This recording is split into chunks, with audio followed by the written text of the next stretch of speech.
What an ending for Loki. Episode 6, the finale of Season 1, was absolutely insane. And of course, before we go any further, I will be talking about spoilers in this video, so you've been warned. After all, it is a finale explained video and breakdown. And after all that we've been through since the very first episode of Loki, we were right about Kang. Kang was the villain of Loki and is now the big bad of the entire Marvel Cinematic Multiverse. Man, that feels good to say. It has officially begun. We thought it started in WandaVision, but now it is 100% happening. We are in the multiverse. Now, there is a ton to break down of Loki episode 6, the finale of season 1, and I'm probably going to be doing many episodes over the next few weeks. But in this video, I'm going to be talking about every single thing that you need to know about what happened in the finale, who exactly Nathaniel Richards, aka King the Conqueror, aka He Who Remains, aka Immortus. I had the theory about Immortus that I stuck to, and it came true. That's the direction they went, and I'll explain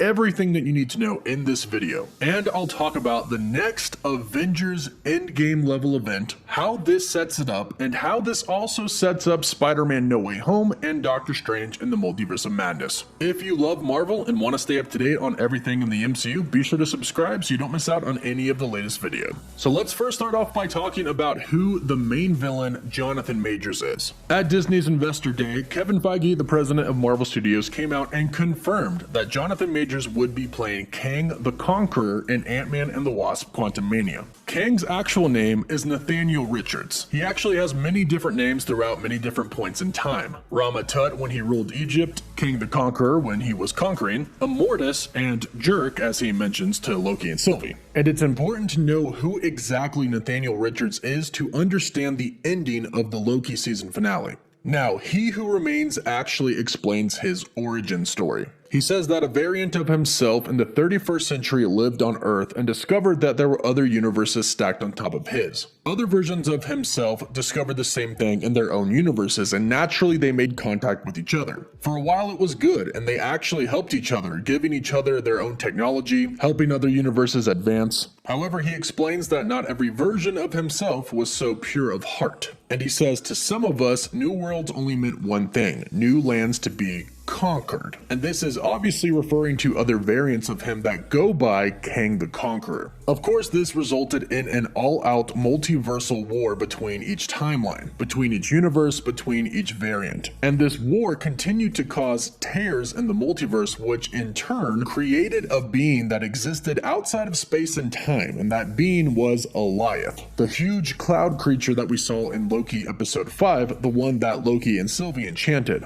With the help of Alioth, our Nathaniel Richards defeated all of the others. He then took the timeline that the MCU currently exists in and made it the only timeline, the sacred timeline. And he became the one who remains, He Who Remains, the only remaining Nathaniel Richards. And he was afraid of himself. He was afraid of other variants of him emerging and coming back and starting another multiversal war. So he created the TVA to stop other branch timelines from happening, to prevent a huge multiversal war from breaking out again, nearly destroying everything. So in a way, our Nathaniel Richards isn't actually a true villain. Yes, he did some horrible and terrible things to create the TVA and keep the sacred timeline the only main timeline, but by him doing this is how he prevented essentially the entire multiverse from ending. And so we're left with a variant of Nathaniel Richards being the creator of the TVA. Now, our Nathaniel Richards isn't exactly King the Conqueror, although he has said that he's been called a conqueror. However, he could be referring to a variant of himself, one of those variants that thought to conquer other spaces and universes instead of being peaceful. But the Nathaniel Richards that we saw in episode 6 is most likely Immortus. Immortus was once King the Conqueror. However, in this story, the Timekeepers were indeed real, unlike in the MCU where Kang explains that the Timekeepers aren't real, it was all him. He simply made them up and used them to create the illusion of a bureaucracy.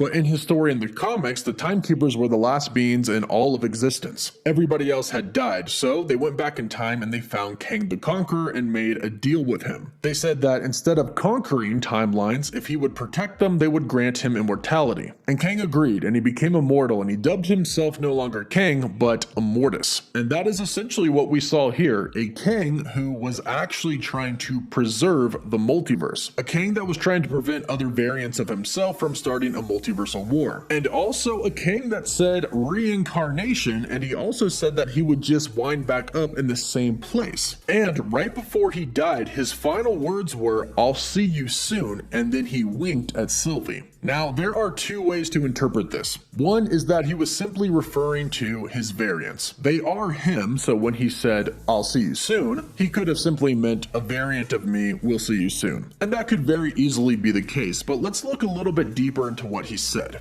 Throughout his conversation with Loki and Sylvie, he specifically said another multiversal war will start if he dies, and he will just end right back up here anyways, and then he chuckled. He then would go on to say, "Reincarnation, baby." And then after Kang said they crossed the threshold, meaning the threshold of the end of time. What this basically meant was new time was being written. It wasn't at a standstill anymore, and Kang no longer knew what was going to happen. More on this in a bit, but when he said we crossed the threshold, he then would go on to say it feels like a fresh start. And perhaps this was actually Kang's plan all along. Remember, he is the one that gave Loki and Sylvie the two options. Take his place and rule the TVA, or kill him and essentially cause the multiverse of madness and infinite Kangs would appear. Now here's where we dive deeper into what he said to Loki and Sylvie. Loki asked why would he give up control over the TVA, over the sacred timeline? And he essentially said he's tired, and he's older than he looks. We have no idea how old he is, but Kang is the master of time travel. It's probably safe to assume that he's lived for thousands and thousands of years. And as he claimed, this game is for the young and hungry. And that may be true, but what if there was a way for him to return younger? What if he was speaking literally when he talked about reincarnation and ending up back in the same place? He does say that he's been called a conqueror. Perhaps he was actually one of those conquerors. After all, Kang was a conqueror before becoming Immortus. It could be the same here. But if he was speaking literally about reincarnation, he could come back, and he could be younger, and he could be hungry again, and truly become Kang the Conqueror, the next big bad of the Marvel Cinematic Multiverse. The master of time travel, and seemingly as we have right now, the master of the multiverse. And these are our two options. It could simply be just another variant of Kang coming, or it could literally be him. Somehow he could reincarnate himself and come back, but that's something that we're probably going to deal with in Loki episode 2, or in Doctor Strange in the Multiverse of Madness, or Ant-Man and the Wasp Quantumania. Because one thing is for sure, a lot of Kangs are coming.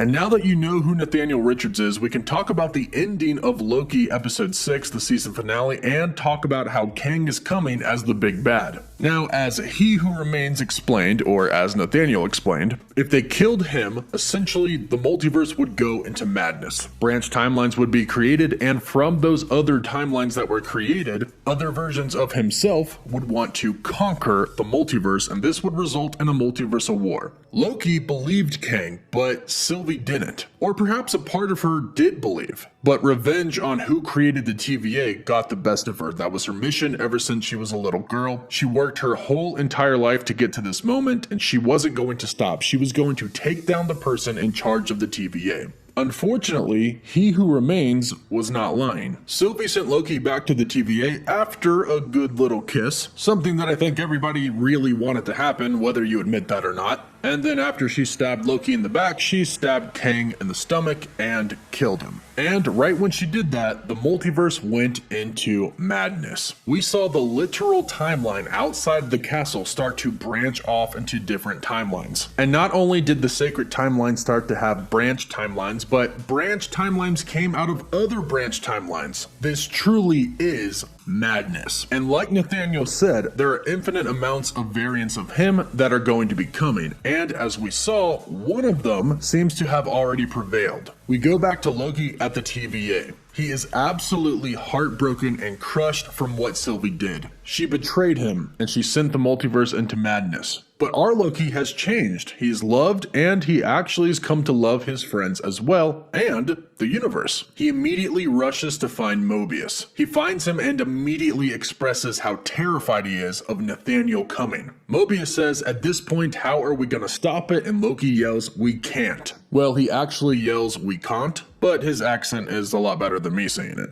Loki says we made a terrible mistake. He's terrifying. He's planned everything. He's seen everything. He knows everything. But somebody is coming. Countless different versions of a very dangerous person. And they're all set on war. We need to prepare. And here's where things start to get really interesting and confusing. Mobius, who was best friends with Loki in the last episode, and even fought for him in this episode, seemingly no longer knows who Loki is. He thinks he's an analyst, and he asks him what division he's from, and then he asks him who he is and what his name is. And then Hunter B-15 calls in backup. She says boots on the ground now, archives where they are. So she doesn't know him either, and just as she calls in backup, Loki immediately notices a new big statue of He Who Remains. Although this person is most likely Kang the Conqueror, and he has conquered the TVA. And here is where we actually kind of see the difference between He Who Remains and Kang the Conqueror. He Who Remains seemed to actually be trying to save the universe, prevent multiversal war. He made up the timekeepers, and he tried to keep it pretty simple for the sake of protecting the sacred timeline. However, this Kang that we now have a statue for is not so subtle. There are no timekeeper statues. There is no lie about timekeepers creating the TVA and the sacred timeline. This Kang straight up took over the TVA and made himself the god over them. Even B-15, when talking to Mobius, actually references him. She says, does he want us to just let them all branch? He is Kang, the person in charge of the TVA. And this is why Mobius and Hunter B-15 actually don't remember Loki. As I'm sure you recall, in the original TVA that we've known this entire time, all of the workers are variants, although they did not know that. They thought that they were created by the timekeepers specifically to work at the TVA, but they were real people before with real lives. But the TVA wiped their memories and made them believe what they wanted them to believe. This is the same exact thing happening. This specific Kang has conquered the TVA, become their leader, and wiped everybody's memories and made them believe what he wants them to believe. This is why they have absolutely no knowledge of who Loki is. They have essentially reverted back to their old state of being brainwashed TVA agents who know nothing else besides their life at the TVA, although this life is them working for Kang.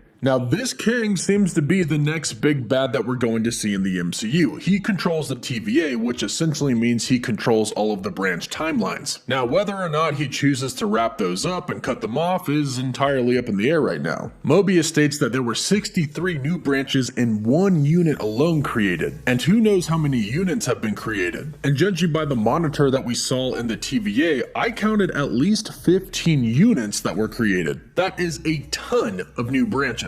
And Hunter B-15 states, does he want us to just let them all branch? And the way that she asked this implies that, yes, he does. And what is his plan? Right now, we're unsure. It's going to unravel all throughout Phase 4, but one thing is for sure. This is going to be a villain unlike any that we've seen before. A master of time, and one that has a bunch of different evil variants of himself. The new team of heroes definitely have their work cut out for them. And speaking of the Avengers and new heroes having their work cut out for them, this is all going to lead to the next Avengers Endgame level event, actually bigger than an Avengers Endgame level event. This is all leading to Secret Wars. In the Secret Wars Battle World storyline, a bunch of different universes run into each other. It's kind of what, like Nathaniel explained, happened. A huge multiversal war. All these universes collide into one place. From there, all of the heroes fight all of the bad guys, and there are multiple different variants of multiple different heroes. Multiple variants of Iron Man, multiple variants of Thor, Spider-Man, you get the picture. And this is what is going to happen in the MCU. Unfortunately, it's not going to be happening anytime soon. I say we're probably 7 to 8 years away from it happening. Huge events like Avengers Infinity War and Avengers Endgame don't just happen every few years or so, unfortunately. But when Secret Wars finally does come out, we're going to be seeing multiple versions of the Avengers, multiple versions of the X-Men, the Fantastic Four. All of the heroes that we love are going to have variants, and all of these variants are going to come together to fight the evil variants. This also opens it up for people like Robert Downey Jr. and Black Widow to return. Chris Evans can return as Steve Rogers because it will be a different version. X-Men from the Fox universe could return as well because this won't undo what has happened in the past because they are simply variants from another universe. It's going to be absolutely insane, and this is exactly what Loki just set up. And speaking of people who have their work cut out for them, Doctor Strange and Spider-Man are two of those people. Now, keep in mind that the writer for the Loki series, Michael Waldron, also wrote Doctor Strange in the Multiverse of Madness. That is not coincidental. And as this finale came out, we got reports that Loki is actually going to end up in Doctor Strange in the Multiverse of Madness. Again, not a coincidence. We just witnessed the madness. This is what the Multiverse of Madness is referring to, what Loki and Sylvie just did by killing He Who Remains. Doctor Strange is one of the most powerful beings in the universe. And he is actually aware of other universes, other realities. This is kind of his specialty. However, there is one very important key to Doctor Strange in the Multiverse of Madness and fixing the multiverse, and that is Wanda. In WandaVision, they hinted at Wanda being a Nexus being in those commercials where they talked about the Nexus pill. Then in Loki, they talked about Nexus events. Now in the comics, Nexus beings are extremely important. They're entities that have the ability to affect probability and the future and alter the flow of the universal time stream. They are the keystones of the multiverse and are extremely important to the multiverse's stability. This is why Wanda is going to be in Doctor Strange in the Multiverse of Madness. That and, she has the Darkhold and is using extremely powerful sorcery and witchcraft. But Wanda and Doctor Strange are going to be two of the main key people that are going to help restore the multiverse and make sure that there isn't a multiversal war again. But there is going to be one. That's going to be Secret Wars. But that is what Loki has set up for Doctor Strange in the Multiverse of Madness, and that's what we're going to be seeing. But before that, we're going to get our fair share of madness in Spider-Man No Way Home. Now we know it's going to be a multiversal film, specifically the Spider-Verse, and if you have much doubt left after that season finale of Loki, then I don't really know what to tell you. I get it, you don't believe it until there's proof, but keep in mind Doctor Strange is in Spider-Man No Way Home, and Alfred Molina and Jamie Foxx are confirmed to be in the film as well, both from different universes. So Spider-Man No Way Home is going to be the first film that we actually see repercussions of what just happened in the Loki finale. Loki and Sylvie killing He Who Remains / Nathaniel Richards created the multiverse. Now other variants of everybody exist, and they're going to continue to exist. There is no longer a TVA focused on killing these branch timelines and variants. This is how two things happen in Spider-Man No Way Home. The first thing, Andrew Garfield and Tobey Maguire show up as variants of Spider-Man. Everything in their movies actually happened. They were simply in other universes, and they are variants of Spider-Man, Peter Parker. As Loki explained, variants can be very similar to one another, or they can be extremely different.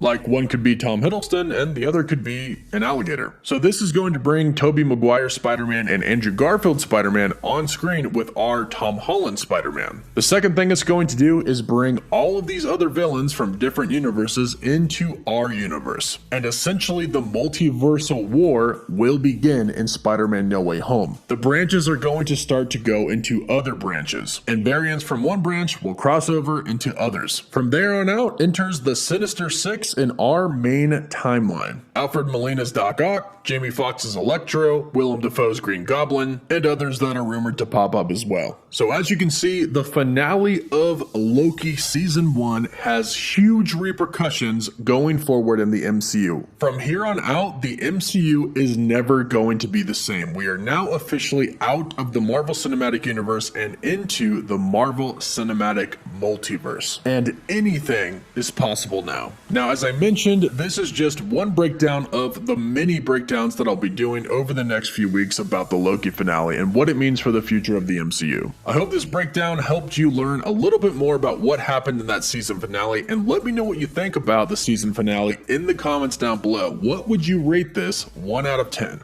If you enjoyed this video, don't forget to subscribe so you can stay up to date on all the latest Marvel news. Don't forget to like the video.